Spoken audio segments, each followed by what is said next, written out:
Om Shanti. At least it should, जब दादी जानकी के कमरे तक तो पहुंचनी चाहिए आवाज़ ना क्योंकि उनको लगे आप लोगों ने बोला था ओम शांति नहीं, तो एक बार फिर बोलो जैसे वहाँ तक सुनाई पड़े उनको। हाँ, ओम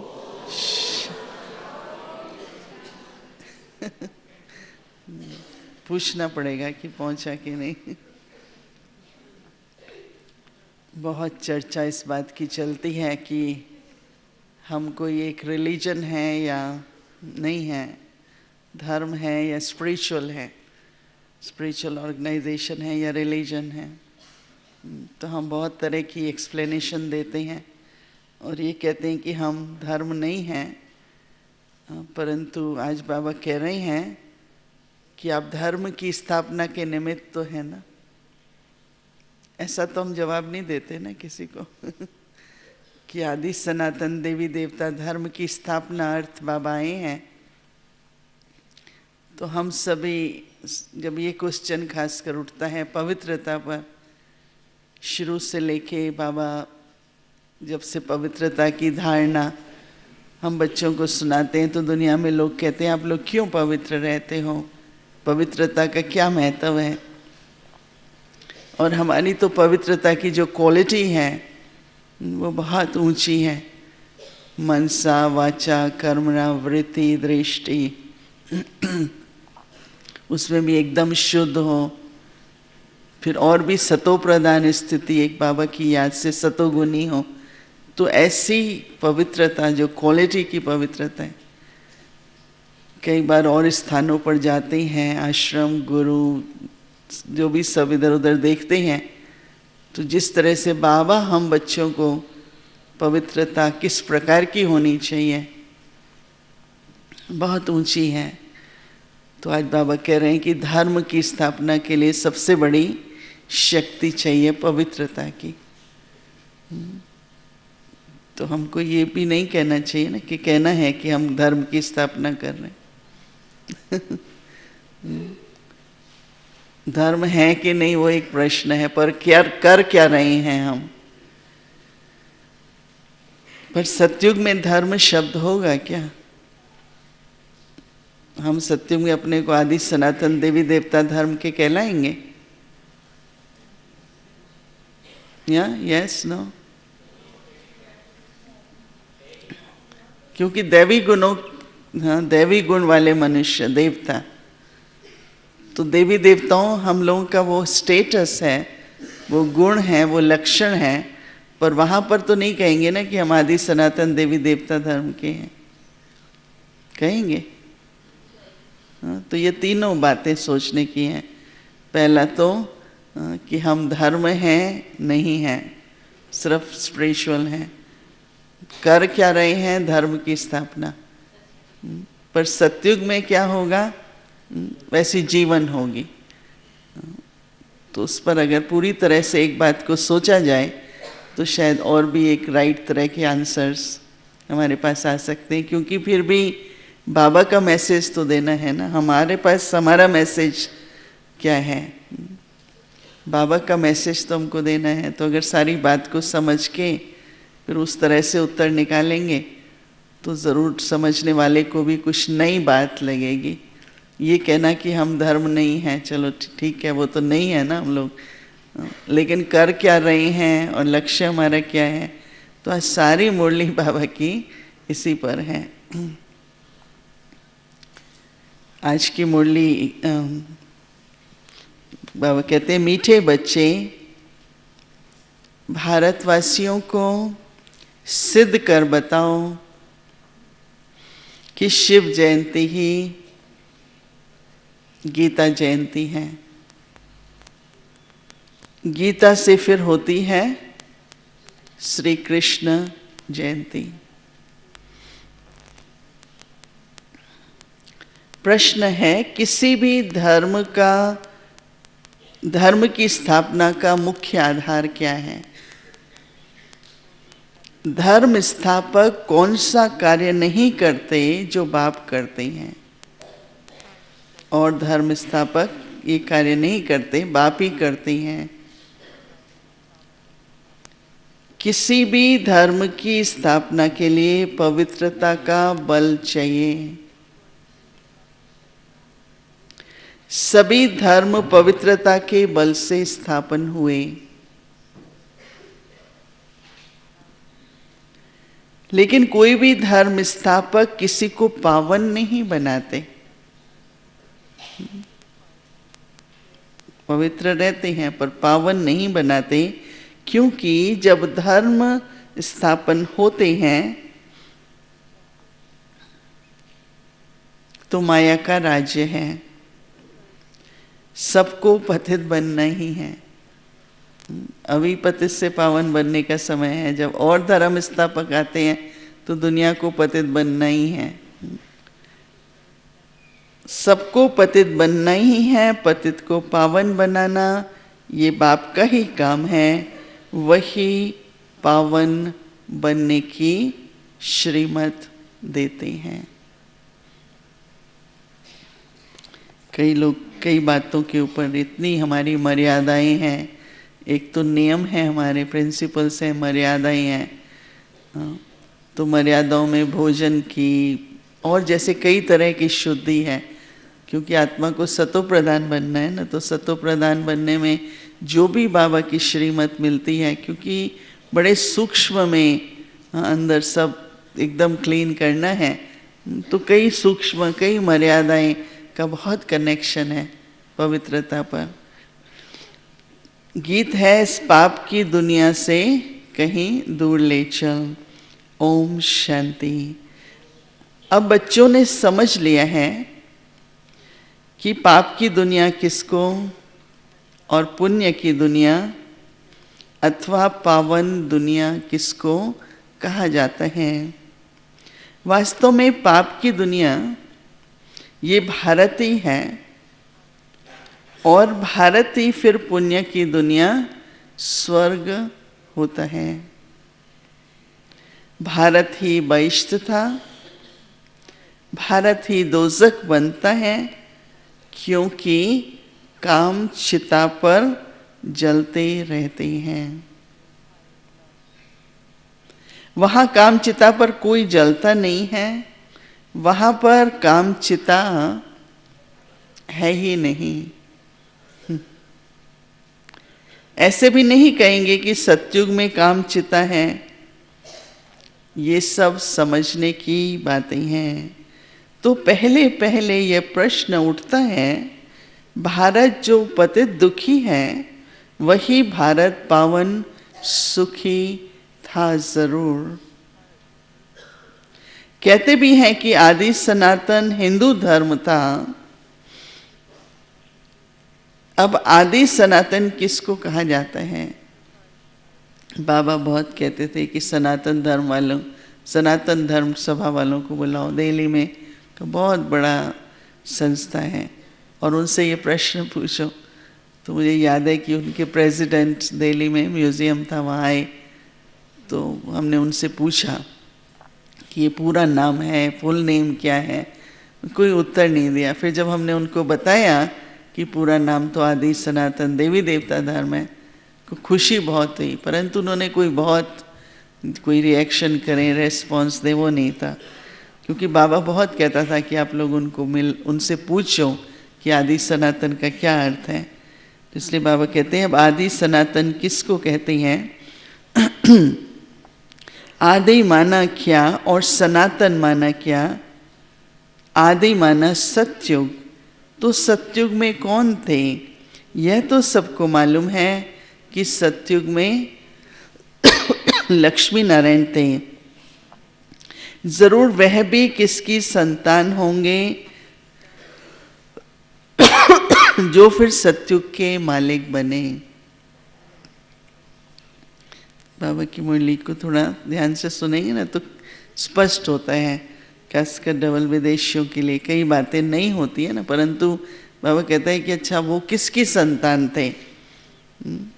तो सतयुग स्थापन करने वाला था परमपिता परमात्मा, उनकी संतान थे।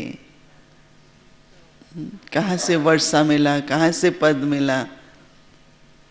परंतु इस समय अपने को उनकी संतान नहीं समझते। अगर संतान समझते तो बाप को जानते, और बाप को तो वो जानते ही नहीं हैं। अब हिंदू धर्म तो गीता में है नहीं, गीता में तो भारत नाम है, तो वह कहलाते हैं अपने को हिंदू महासभा। अब श्रीमद् भागवत गीता है सर्वशास्त्रमयी श्रोमणी, तो गीता जयंती भी मनाई जाती है और शिव जयंती भी मनाई जाती है। अब शिव जयंती कब हुई यह भी मालूम तो होना चाहिए ना। फिर है कृष्ण जयंती। तो अभी तुम बच्चे जान चुके हो कि शिव जयंती के बाद है गीता जयंती, और गीता जयंती के बाद होती है कृष्ण जयंती। विदेशों में तो ये बातें नहीं समझा पाते हैं ना, वो लोग तो समझते नहीं हैं, परंतु उसका जो गहराई में अर्थ समझेंगे ना कि बाबा आते हैं, ज्ञान देते हैं, फिर देवता बनते हैं। अर्थ तो यही है ना कि बाबा आते हैं, बच्चों को ज्ञान देते हैं, और ज्ञान देने के बाद फिर कृष्ण ज्ञान गीता जयंती हो गया, और फिर क्या बनते हैं, देवी देवता बनते हैं, वो कृष्ण जयंती हो गई। फिर गीता जयंती के साथ बहुत बड़ा प्रश्न ये भी हम लोगों के उसमें चलता है, सबसे बड़ी बात क्या होती है गीता जयंती के बाद? क्या कनेक्शन लगाना पड़ेगा? महाभारत का भी फिर कनेक्शन हो जाता है, क्योंकि गीता के बाद महाभारत चला, उसमें फिर आती है युद्ध की बात। दिखाते हैं युद्ध के मैदान में 3 सेनाएं थीं, यादव, कौरव और पांडव दिखाते हैं। यादव मूसल निकालते हैं, वहाँ शराब पिया, मूसल निकाले, और तुम जानते हो कि अभी बरोबर मूसल भी निकल रहे हैं, जिसको इंटरनेशनल ब्लास्टिक मिसाइल्स कहते हैं। कितने पावरफुल, टन्स का उनका वज़न है। वो तो खैर रखे रखे पुराने हो गए, लड़ाई में यूज़ करते हैं। आजकल तो घर में बॉम्ब्स बना रहे हैं ना, ये जो टेररिस्ट यूज़ करते हैं, ये कोई वो वेपन्स, वो थोड़ी बॉम्ब्स यूज़ करते हैं। बहुत इजी आजकल तो रेसिपी है बॉम्ब्स की इंटरनेट में, तो रेसिपी निकाल के बना के ब्लास्ट करते रहते हैं। वो पड़े रहेंगे टन्स तो जो होगा उनका। तो इसलिए तो घर घर में क्या किसको भी चाहिए, वो अपना रेसिपी है उनके पास। तो बाबा कहते हैं वह भी अपने कुल का विनाश करने एक दूसरे को धमकी देते रहते हैं। सब क्रिश्चियंस लोग हैं, वही यूरोप वासी यादव ठहरे, तो एक है उन्हों की सभा।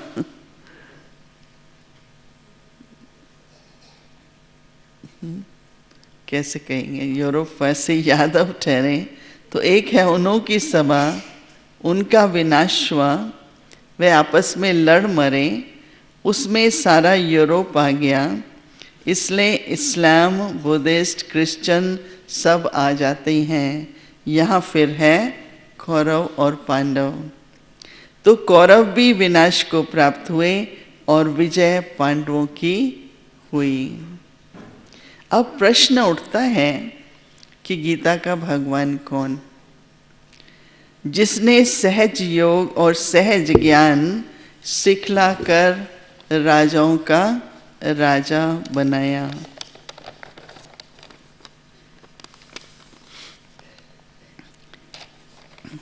हम लोग जब ये स्टोरी ऑफ इमॉर्टलिटी की किताब लिख रहे थे, मुरलियों से हम सब कर रहे थे, तो सब धर्म वाले के लोगों को पढ़ने के लिए दिया जब ड्राफ्ट बना कि क्या रिएक्शन है ये। परंतु एक शब्द है जिसको कहते हैं बॉडी ऑफ नॉलेज, कि उसमें हम लोग कुछ मिक्स कर नहीं सकते हैं।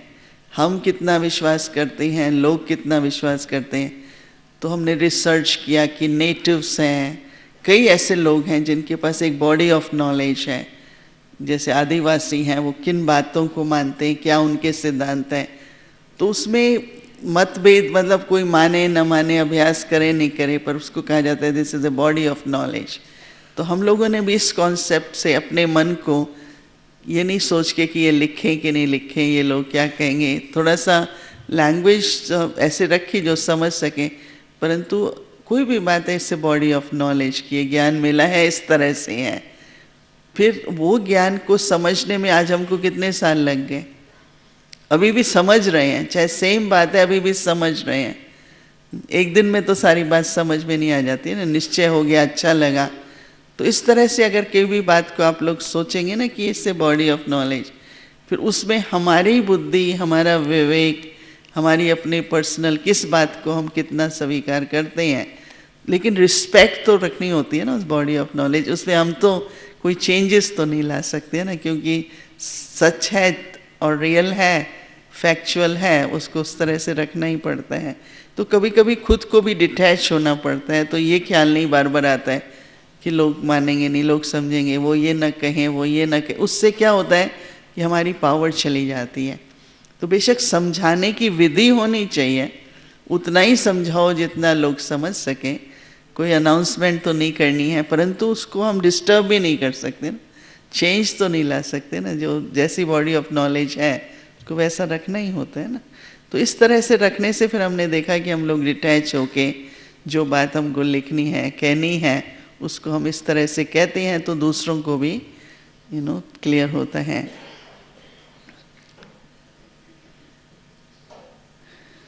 तो बाबा कहते हैं कि राजाओं का राजा बनाया, अर्थात पावन दुनिया स्थापन की क्या श्री कृष्ण आया। कौरव तो कलयुग में थे, तो कौरव पांडव के समय श्री कृष्ण कैसे आ सकता है। श्री कृष्ण जयंती मनाते हैं। सतयुग आदि में 16 कला और श्री कृष्ण के बाद त्रेता में 14 कला राम की। कृष्ण है राजाओं का राजा, अर्थात प्रिंस का प्रिंस। विकारी प्रिंस लोग भी श्री कृष्ण को पूजते हैं, क्योंकि वह जानते हैं कि वह सतयुग का 16 कला संपूर्ण प्रिंस था। हम विकारी हैं, ज़रूर प्रिंस लोग भी तो ऐसे कहेंगे ना। अब फिर शिव जयंती भी है, तो मंदिर में बड़े थे बड़ा उनका ही मंदिर भी बड़े थे बड़ा उनका ही बना हुआ है। वह है निराकार शिव का मंदिर, उनको ही परम पिता परमात्मा कहेंगे। ब्रह्मा विष्णु शंकर भी देवता ही ठहरे। शिव जयंती भारत में ही मनाई जाती है। अब देखो शिव जयंती आने वाली है, तो सिद्ध कर समझाना है। शिव को ही कहा जाता है ज्ञान का सागर, अर्थात सृष्टि को पावन करने वाला परम पिता परमात्मा। गांधी जी भी गाते थे, कृष्ण का नाम तो वह नहीं लेते थे। अब प्रश्न उठता है कि शिव जयंती सो गीता जयंती या कृष्ण जयंती सो गीता जयंती। अब कृष्ण जयंती तो सतयुग में होती है। शिव जयंती कब हुई थी किसको पता नहीं है। शिव तो निराकार परमपिता परमात्मा, उसने सृष्टि रची संगम पर, और संगम सतयुग में था श्री कृष्ण का राज्य। तो अगर श्री कृष्ण जयंती कहें तो ऐसे तो नहीं श्री कृष्ण का जन्म हुआ, लेकिन कैसे उस गीता ज्ञान सुनने से श्री कृष्ण का पद पाते हैं। तो ज़रूर सबसे पहले होगी शिव जयंती। बच्चे जो ब्राह्मण कुलभूषण सर्विस में तत्पर रहते हैं, उन्हों को ये बातें बुद्धि में लानी पड़ती हैं। फिर भारतवासियों को कैसे सिद्ध कर बताएं कि शिव जयंती सो गीता जयंती है।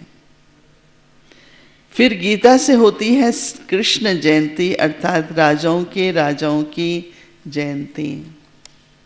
कृष्ण है पावन दुनिया का राजा, वहाँ तो है राजाई। वहाँ श्री कृष्ण ने जन्म लेकर गीता तो गाई नहीं, श्री कृष्ण ने जन्म लेके गीता तो गाई नहीं, और सतयुग में महाभारत लड़ाई आदि तो होती नहीं है। तो बाबा क्या सिद्ध कर रहे हैं कि कब हुआ सब कुछ। सतयुग में तो है नहीं, तो कब हुआ? बाबा कहेंगे वह जरूर संगम पर ही होती है, क्योंकि संगम युग को भी तो नहीं जानते ना। तो तुम बच्चों को अच्छी तरह इन बातों पर समझाना है, यानी अपनी समझ इतनी क्लियर हो, इतनी स्पष्ट हो, उसका क्या बाबा कहते हैं, क्यों कहते हैं। फिर जैसे मैंने कहा ना, जैसा समय होता है, जैसा व्यक्ति होता है, वो और आगे सुनना चाहता है, और आगे जानना चाहता है। जैसे हमारे जितने भी आईपी कॉन्टेक्ट्स हैं, तो उनको बहुत अच्छा लगता है, तो वो ये पूछते हैं कि आप लोग क्या पढ़ाई पढ़ते हैं।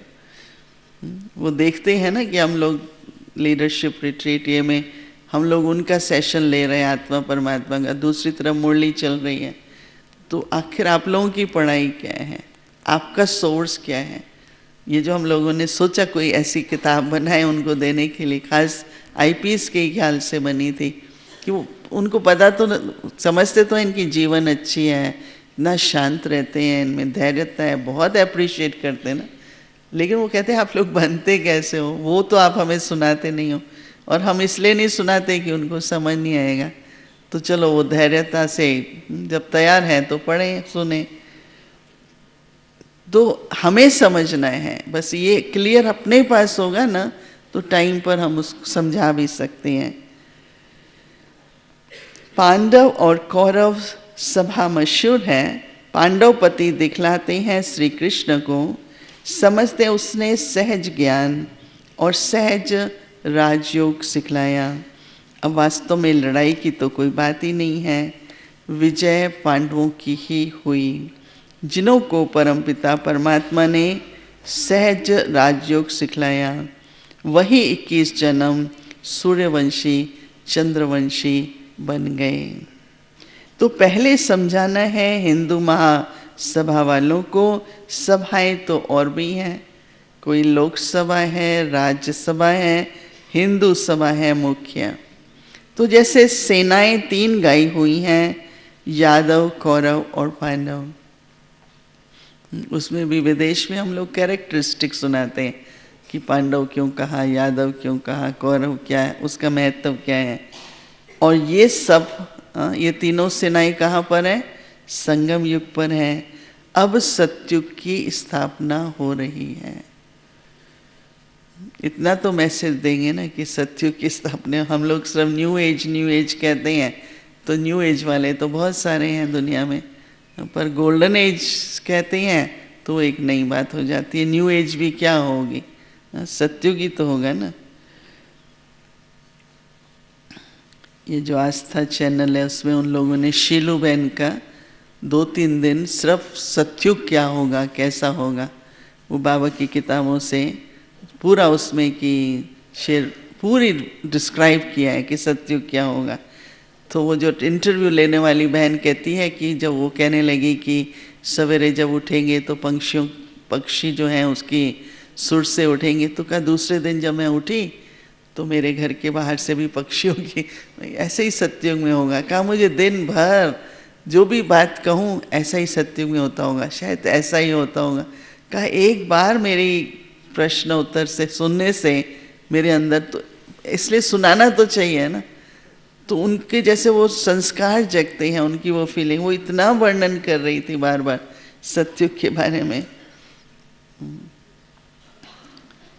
तो इसलिए बताना है ज़रूर, सतयुग के बारे में भी। हाँ ऐसी दुनिया थी, वहाँ कितना प्रेम प्यार था, कैसी एकता थी, कैसे रहते थे, नेचर कैसी थी, वो टेस्ट तो उनमें इमर्ज करनी पड़ेगी ना। अगर हम बताएंगे ही नहीं सतयुग के बारे में तो फिर उनको फीलिंग क्या आएगी ना। तो कभी कभी इन बातों के ऊपर हम छोड़ नहीं सकते हैं, क्योंकि ये हमारा फर्ज बन जाता है। तो बाबा कहते हैं अब सतयुग की स्थापना हो रही है और श्री कृष्ण के जन्म की तैयारी हो रही है। गीता जरूर संगम पर ही गाई है। अब संगम पर किसको लाएं? कृष्ण तो आ न सके, उनको क्या पड़ी है पावन दुनिया छोड़कर पतित दुनिया में आए, और कृष्ण तो है भी नहीं। तो तुम जानते हो कि अब वह 84वें जन्म में हैं। कई लोग फिर समझते हैं कि श्री कृष्ण हाजरा हुजूर हैं, सर्वव्यापी हैं।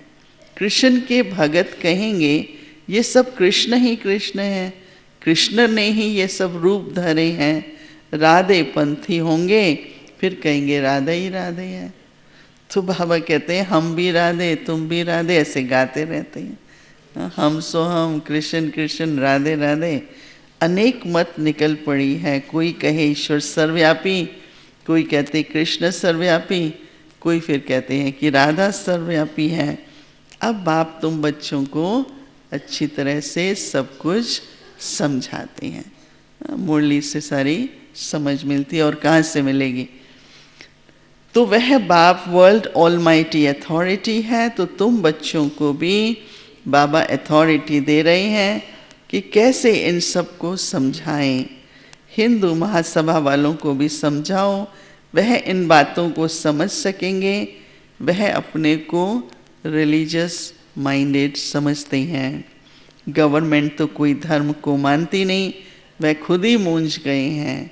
शिव परमात्मा है निराकार, ज्ञान का सागर, और कोई को ज्ञान का सागर कह नहीं सकते। अब जब सन्मुख आके ज्ञान दें तो राजा ही स्थापन हो, सन्मुख आके ज्ञान दें तो राजा ही स्थापन हो। फिर तो बस राजा ही स्थापन हो गई, फिर सन्मुख तब आए। फिर कब आएंगे सन्मुख बाबा? जब राजा ही गंवाई। तो तुमको सिद्ध करना है कि शिव परमात्मा निराकार, ज्ञान का सागर। शिव जयंती सो गीता जयंती है। कल एक बहन ने बहुत अच्छा बताया कि आजकल परमात्मा के बारे में भी, जैसे हम पहले कहते थे जितने मुंह उतनी बातें, डिफरेंट ओपिनियंस हैं, डर बैठा हुआ है ये वो।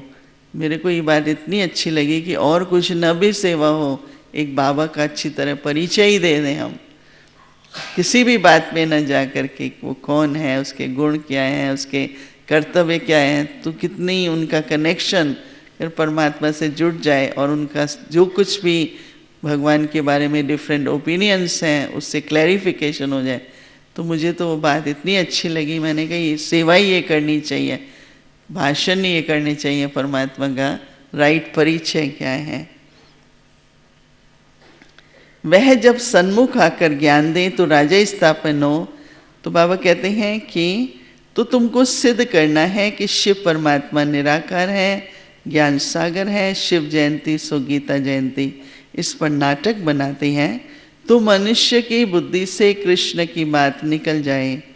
निराकार शिव परमात्मा को ही पतित पावन कहा जाता है। शास्त्र आदि जो भी बने हैं वह सब मनुष्य मत पर हैं, मनुष्यों ने बनाए हैं। कभी चांस मिले ना तो इस पर क्लास करनी चाहिए, इस मुरली पर, खास डबल विदेशियों के लिए। जो भी प्रश्न हो, कोई भी बात स्पष्ट नहीं हो, कैसे समझाएं, बहुत अच्छा है। क्योंकि आगे पीछे बातें तो आती हैं, सामने आएंगी, चाहे हम कहें नहीं मालूम पड़े, पर पढ़ता तो है ना, पर हमारी एक्सप्लेनेशन बहुत क्लियर होनी चाहिए।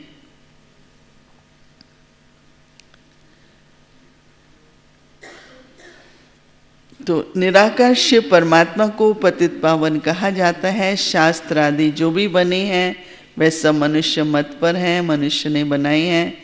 बाबा का शास्त्र तो है नहीं। बाबा कहते हैं कि मैं सन्मुख आकर तुम बच्चों को बेगर टू प्रिंस बनाता हूँ, फिर मैं चला जाता हूँ। तो ये नॉलेज मैं ही सन्मुख सुना रहा हूँ। वह गीता सुनाने वाले भल गीता सुनाते हैं, परंतु वहाँ भगवान सन्मुख तो है ही नहीं। कहते हैं गीता का भगवान सन्मुख था जो स्वर्ग बना के चला गया। तो क्या वह गीता सुनने से कोई मनुष्य स्वर्गवासी हो सकता है? मरने समय भी मनुष्यों को गीता सुनाते हैं और कोई शास्त्र नहीं सुनाते हैं। समझते हैं कि गीता से स्वर्ग की स्थापना हुई, इसलिए गीता सुनाते हैं। तो वह गीता एक होनी चाहिए। दूसरे धर्म सब पीछे आते हैं और कोई कह नहीं सकते कि तुम स्वर्गवासी बनेंगे। फिर मनुष्यों को पिलाते भी गंगा जल हैं, जमुना का जल नहीं पिलाते हैं। गंगा जल का बहुत महत्व है। बहुत वैष्णव लोग जाते हैं, वो मटके भर कर ले आते हैं, फिर उनमें से बूंद बूंद डालकर पीते रहते हैं। जैसे कि सब रोग दूर हो जाए या शुद्धि निकल जाए। कई लोग गंगा जल रखते हैं, अभी भी अमेरिका में कई फैमिलीज़ के पास हम जाते हैं, कुछ भी होता है ठहरो ठहरो हम गंगा जल लाते हैं। तो गंगा जल की बॉटल्स बिकती हैं, तो वो थोड़ा भी कुछ होता है उसको छिड़कते हैं, सफाई हो जाए, वाइब्रेशन चली जाए, शुद्धि हो जाए। वास्तव में है ये ज्ञान अमृत की धारा, जिससे 21 जन्म के लिए दुख मिट जाते हैं। तुम चैतन्य ज्ञान गंगाओं में स्नान करने से मनुष्य स्वर्गवासी बन जाती हैं। तो ज़रूर पिछाड़ी में ज्ञान गंगाएं निकली होंगी ना, वह तो पानी की नदियाँ हैं। ऐसे थोड़े कोई पानी पीने से देवता बन जाएंगे। यहाँ कोई थोड़ा ही ज्ञान सुनते हैं तो स्वर्ग के हकदार बन जाते हैं। ये है ज्ञान सागर शिव बाबा की ज्ञान गंगाएं। ज्ञान सागर गीता ज्ञानदाता एक शिव है, कृष्ण नहीं। सतयुग में पतित कोई होता नहीं जिसको ज्ञान दे। तो यह सब बातें भगवान बैठ समझाते हैं। हे अर्जुन व हे संजय, नाम मशहूर हो गया है, लिखने में बहुत तीखा है। किसको याद कर रहे हैं बाबा? जगदीश भाई को। निमित्त बना हुआ है। अब शिव जयंती आती है तो उस पर बड़े बड़े अक्षरों में लिखना है। शिव हो गया निराकार, उनको ज्ञान का सागर ब्लिसफुल कहा जाता है। कृष्ण को नॉलेजफुल ब्लिसफुल नहीं कहेंगे। शिव परमात्मा ही नॉलेज देते हैं, रहम करते हैं। नॉलेज ही रहम है। मास्टर रहम कर पढ़ाते हैं तो बैरिस्टर इंजीनियर आदि बन जाते हैं। सतयुग में ब्लिस की दरकार नहीं है। तो पहले पहले सिद्ध करना है कि निराकार ज्ञान सागर शिव जयंती सो गीता जयंती व सत्युगी साकार कृष्ण जयंती सो गीता जयंती। तो ये भी बच्चों को सिद्ध करना है। तो तुम जानते हो कि जो भी पैगंबर आते हैं वो पावन नहीं बनाते, बना सकते ही नहीं ना। बाबा ने बताया कि दुनिया पतित होनी है, उनको भी नीचे आना है। फिर जब तंग होते हैं ना तो चाहते हैं अब हम जाएं। तो जो धर्म स्थापन करते हैं वही फिर वृद्धि को पाते हैं। पवित्रता के बल से धर्म की स्थापना करते हैं और फिर अपवित्र तो बनना ही है। तो मुख्य है 4 धर्म, इनसे ही वृद्धि होती है और फिर बहुत टाल टालियाँ निकलती हैं। शिव जयंती गीता जयंती सिद्ध होने से सब शास्त्र उड़ जाएंगे, क्योंकि वह मनुष्य के बनाए हुए हैं। वास्तव में भारत का शास्त्र तो एक गीता है। तो मोस्ट बिलवेड बाप कितना सहज कर हर बात को समझाते हैं। समझ रहे हैं सभी? डबल विदेशी भाई बहन समझ रहे हैं? कोई सो तो नहीं गए कि चलो ये बातें तो हमको समझा नहीं है, पर हम तो ब्राह्मण है ना, हमको तो समझ नहीं है ना। हमारे अंदर तो वो पूरी समझ होनी चाहिए। नहीं वहाँ समझा सकते हैं, मौका नहीं होता है तो कोई बात नहीं, पर अपनी समझ तो क्लियर होनी चाहिए ना। और किसी भी बात में कन्फ्यूज़न है इसमें, वो भी क्लैरिटी चाहिए। वास्तव में भारत का शास्त्र एक ही गीता है। मोस्ट बिलवेड बाप कितना सहज कर समझाते हैं, उनकी मत श्रेष्ठ है। तो अब तुमको ये सिद्ध करना है कि निराकार ज्ञान सागर जयंती सो गीता जयंती या सत्युगी साकार श्री कृष्ण जयंती सो गीता जयंती। इसके लिए बहुत बड़ी कॉन्फ्रेंस बुलानी चाहिए। ये बात सिद्ध हो जाए तो फिर सब पंडित तुमसे आकर के यह लक्ष्य लेंगे। शिव जयंती पर कुछ तो करना है ना। बाबा बहुत प्लान बताते थे शुरू में, ये करो फिर ये करो। और दिल्ली में तो हमेशा बाबा कहते थे, जगदीश भाई भी थे, तो हमेशा वैसा ही बनाते थे प्रोग्राम। हिंदू महासभा वालों को समझाओ, उनकी बहुत बड़ी संस्था है, सतयुग में है आदि सनातन देवी देवता धर्म, बाकी कोई सभा आदि नहीं है। सभाएं तो सब संगम पर होती हैं।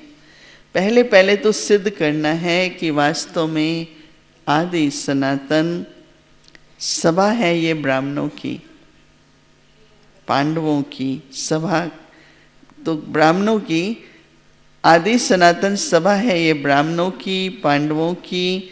पांडवों ने ही विजय पाई जो फिर स्वर्गवासी हुए। अब तो कोई आदि सनातन देवी देवताओं की सभा तो नहीं कह सकते ना। हमारी सभा को भी आदि सनातन देवी देवता धर्म की सभा नहीं कह सकते, देवताओं की सभा नहीं कहेंगे। देवताओं की तो सॉवरेनिटी है, उनकी सभा नहीं है, उनकी सॉवरेनिटी है। कल्प के संगम पर ये सब सभाएं थीं, उनमें एक थी पांडव सभा, जिसको आदि सनातन ब्राह्मणों की सभा कहेंगे। ये कोई नहीं जानते। कृष्ण के नाम से ब्राह्मण है नहीं, कृष्ण के नाम से ब्राह्मण है नहीं। ब्राह्मणों की चोटी ब्रह्मा के नाम से चलती है।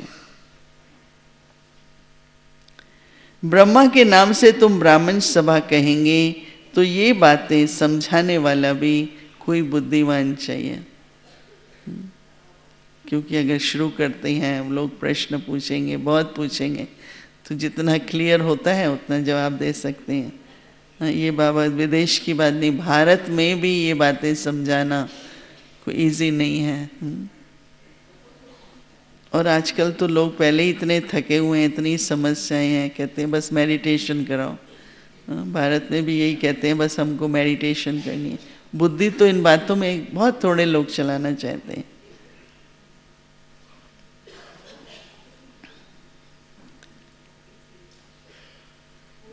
इसमें ज्ञान की पराकाष्ठा चाहिए। निराकार शिव ही गीता ज्ञानदाता, दिव्य चक्षु विदाता है।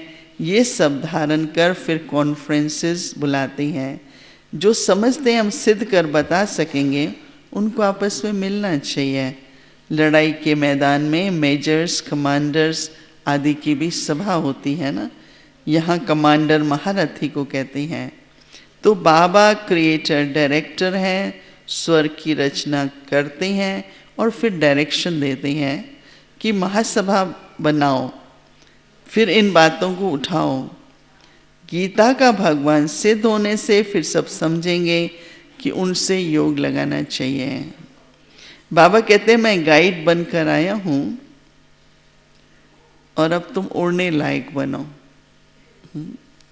गाइड बन के आया हूँ, उड़ने लायक बनो। माया ने तुम्हारे पंख तोड़ डाले हैं। योग लगाने से तुम्हारी आत्मा पवित्र हो जाएगी और तुम उड़ेंगे।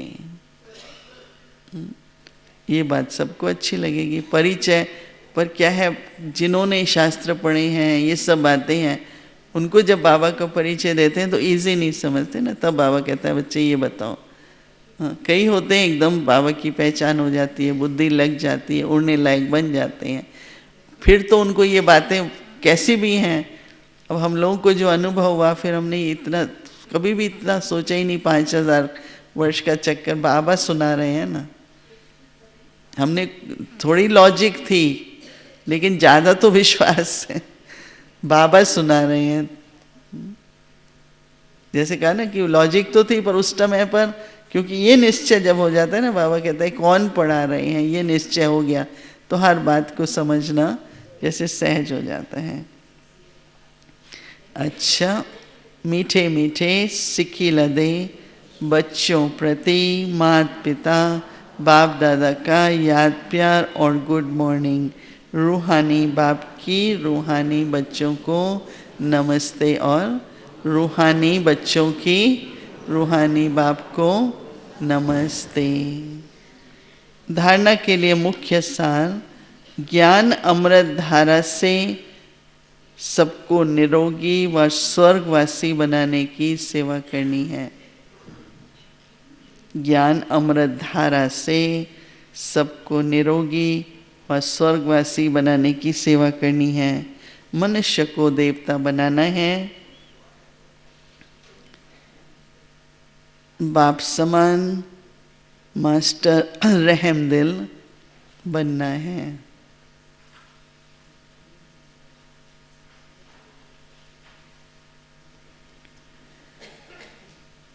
दूसरा, ज्ञान की पराकाष्ठा से बुद्धिवान बन शिव जयंती पर सिद्ध करना है। ज्ञान की पराकाष्ठा से बुद्धिवान बन शिव जयंती पर सिद्ध करना है कि शिव जयंती ही गीता जयंती है। गीता ज्ञान से ही श्री कृष्ण का जन्म होता है।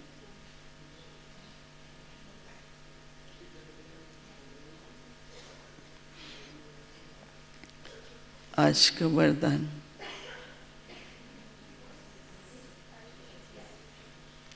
सदा केयरफुल रहे माया के रॉयल रूप की छाया से, सेफ रहने वाले माया प्रूफ भव। सदा केयरफुल रहे माया के रॉयल रूप की छाया से, सेफ रहने वाले माया प्रूफ भव।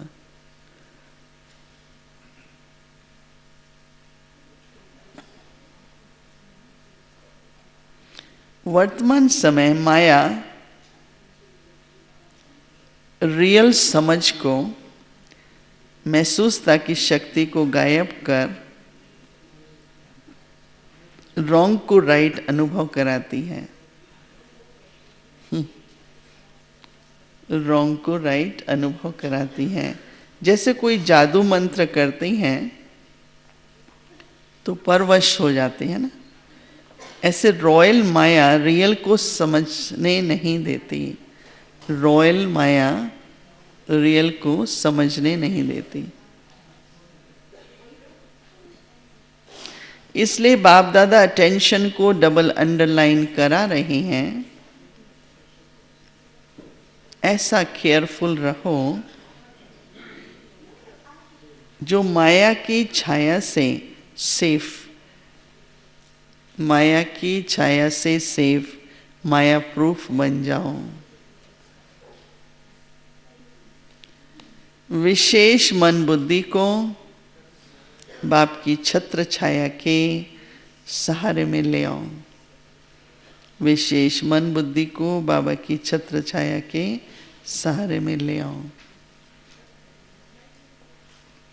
आज का स्लोगन है, जो सहज योगी हैं उनको देखकर दूसरों का भी योग सहज लग जाता है। जो सहज योगी हैं उनको देखकर दूसरों का भी योग सहज लग जाता है। अगर संघर्ष में देखेंगे तो कहेंगे अरे ऐसा योग कौन सीखे। तो इसलिए सहज योगी होते हैं तो दूसरों का भी योग सहज लग जाता है। ओम शांति।